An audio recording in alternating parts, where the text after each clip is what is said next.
aqui discutindo temas de interesse nacional. Cumprimento a deputada Bia Kicis, que lá em 2019 fez um trabalho técnico, não foi um ato irresponsável nem leviano, quando ela dedicou 3 meses do seu mandato construindo a PEC 135, que, como eu disse lá na minha primeira fala, contou com mais de 200 assinaturas de deputados apoiando os termos e o mérito lá da PEC 135 para que ela tivesse vida jurídica como teve.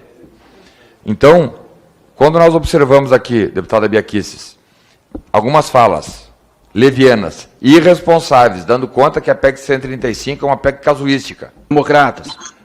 Senhor presidente, o Democratas orienta sim, e orienta sim com muita convicção, com muito gosto e com muito prazer, porque tem meia dúzia de deputados bolsonaristas que acreditam que levantando hashtag no Twitter intimidam este parlamentar que vos fala. O que eles querem na realidade é fazer com que, já sabendo da derrota das eleições em 2022, o sujeito vote em outro candidato, depois diga que votou no Bolsonaro e mostre o voto impresso mostrando no candidato que ele realmente votou, alegando fraude, né? A pegadinha que quer ser implementada aí com um discurso de derrota, né? Com um falso discurso de golpe, que o Bolsonaro é sempre vítima, está sempre sofrendo e no final das contas sabe que vai sair derrotado nas urnas. Então, a gente orienta sim e orienta muito sim, um sim assim, bem gostoso, com muita convicção, para derrotar os bolsonaristas de maneira assim, muito solene, muito tranquila, muito sóbria.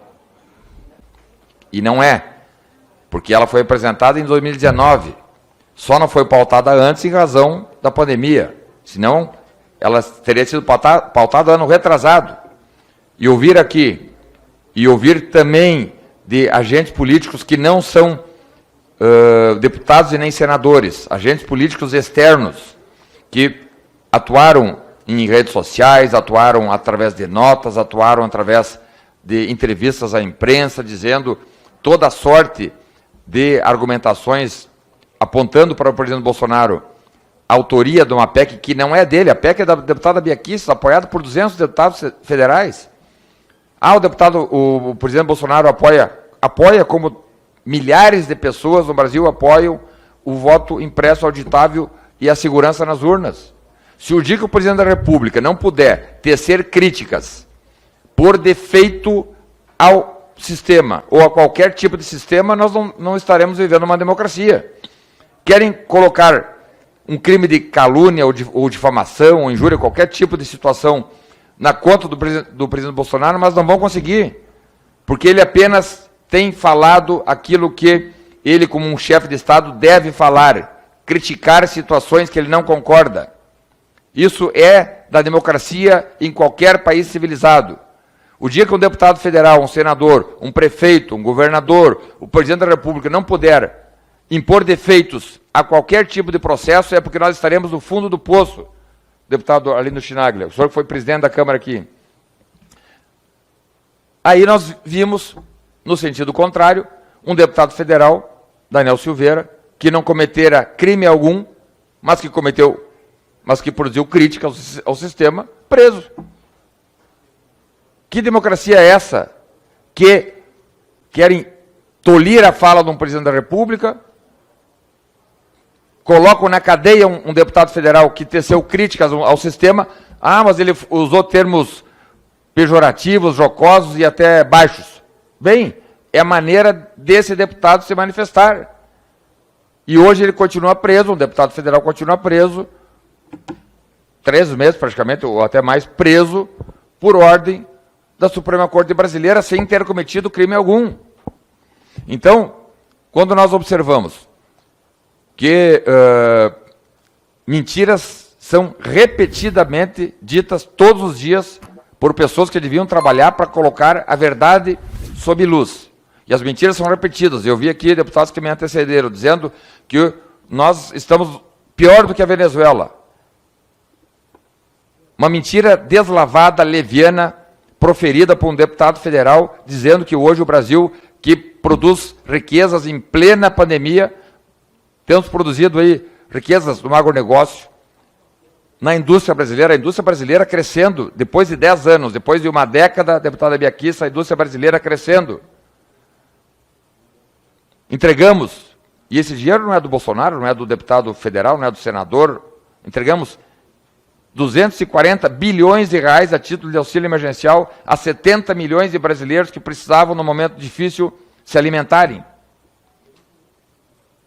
Os índices de exportação do Brasil nunca foram tão grandes como tem sido agora, em plena pandemia, com todos os problemas decorrentes da pandemia. Então, ouvir narrativas mentirosas, isso sim é fake news, dando conta que o Brasil está com uma economia pior do que a Venezuela, é inadmissível, não dá para admitir. Em 2 anos e meio de governo, desde 88, nunca tinha havido uma governança federal sem um único escândalo de corrupção ou esquema de corrupção dentro do Palácio do Planalto ou dentro de qualquer um dos ministérios ou secretarias do governo federal. E aí as narrativas mentirosas são cotidianas, diárias, com apoio de parte da imprensa, com apoio de agentes políticos que não sabem o tamanho do cargo que ocupam, porque sabendo que, com todas as dificuldades que temos enfrentado, estamos entregando serviços públicos com qualidade no Brasil, esses agentes públicos são levianos, irresponsáveis e precisam ser enfreados. Admitir, concordar que ministros do Tribunal Superior Eleitoral, ou mesmo da Suprema Corte Brasileira, saiam das suas raias jurisdicionais e venham para dentro do Parlamento, Câmara, Senado, ou para fazerem um ativismo judicial que não lhes cabe, é algo que nós, deputados federais e senadores, não podemos aceitar. Aliás, tem uma proposta de emenda à Constituição aqui na Câmara que busca limitar as ações dos agentes políticos, sejam eles elegíveis ou não elegíveis. E o Parlamento precisa se debruçar sobre esse tema e dizer de forma clara o que cada agente político pode e tem atribuição de fazer. Porque as extrapolações são diárias, são cotidianas. Hoje é por causa do voto impresso, já foi por causa de outras situações, e amanhã serão outras as situações que agentes políticos não eleitos entram tentando formar posição ou formar opinião dentro do Parlamento. Isso não cabe. Assim como não cabe a um deputado federal tecer comentários jocosos ou negativos a uma sentença proferida por um juiz de direito, ou por um juiz federal, ou por um ministro do STF, por exemplo. Não cabe a deputada Bia Kicis, mesmo ela sendo uma procuradora com formação jurídica, ela não cabe como deputada federal dizer, senhor ministro, a sua sentença não é técnica, é teratológica, é absurda. Não cabe a ela. Cabe ao Ministério Público, à defesa, no recurso, apresentar as suas contradições. E o que nós estamos vendo aqui é o quê? Ministros do STF, no caso aqui do voto impresso do TSE, criticando, colocando argumentações, tentando influenciar deputados federais, senadores, parlamentares do Brasil. Isso nós não podemos admitir.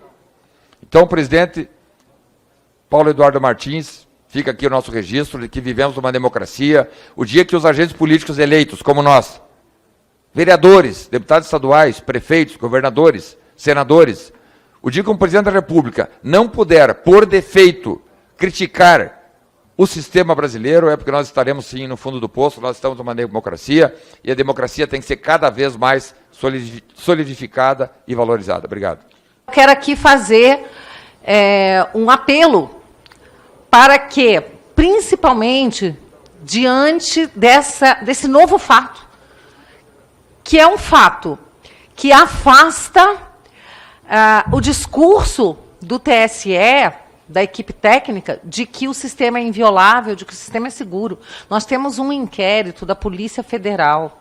Eu creio que nós, parlamentares, com a seriedade com que cuidamos do nosso mandato, qualquer que seja a parcela da população que representamos, isso aqui é uma casa plurima, mas como explicar que alguém um parlamentar pode fechar os olhos a um inquérito da Polícia Federal, um documento oficial do TSE, assinado pelo então chefe da Secretaria de TI, em que reconhece que houve, sim, um ataque que o TSE sequer conseguiu descobrir.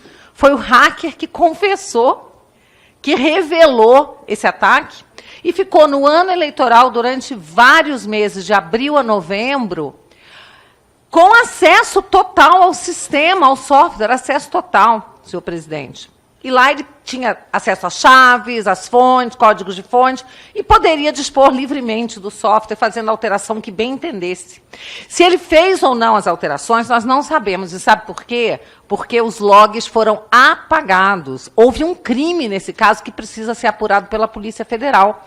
E eu creio que agora a Polícia Federal há de se debruçar sobre isso. Só para concluir, presidente, porque é muito sério.